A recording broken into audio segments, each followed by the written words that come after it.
একজন সাহাবী গোসল করছেন, তার গায়ের চামড়াটা খুব সুন্দর ছিল, একদম স্কিনটা অনেক সুন্দর থাকে না এমন কিছু মানুষ।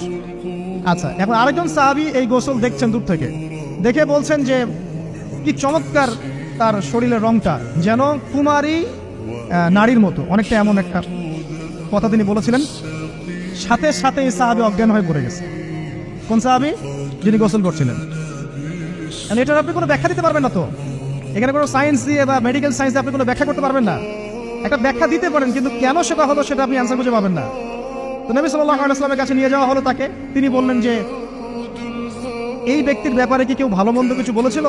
তখন একজন সাহাবী বলেন, হ্যাঁ, অমুকে বলেছে এর স্কিনটা অনেক সুন্দর, ওকে ডেকে নিয়ে আসুন। ওকে ডেকে আনা হলো। ডেকে আনার পর নবীজি তাকে অনেক শাসালেন, তোমরা তোমাদের ভাইদেরকে কি মেরে ফেলতে চাও? কারণ এই সাহাবী তো অবাক, আমি আবার কখন মারতে চাইলাম ইয়া রাসূলুল্লাহ, আমি তো মারতে চাই নাই, আমি তো খালি বলেছি যে তার গায়ের রংটা অনেক সুন্দর। তখন তিনি বললেন, কেন তুমি সুবহানাল্লাহ বললে না, কেন তুমি মাশাআল্লাহ বললে না? যখন মাশাআল্লাহ বলবেন, সুবহানাল্লাহ বলবেন, নজরটা লাগবে না। আর যখন আপনি মাশাআল্লাহ বলবেন না, সুবহানাল্লাহ বলবেন না, দেখবেন নজর লেগে গেছে।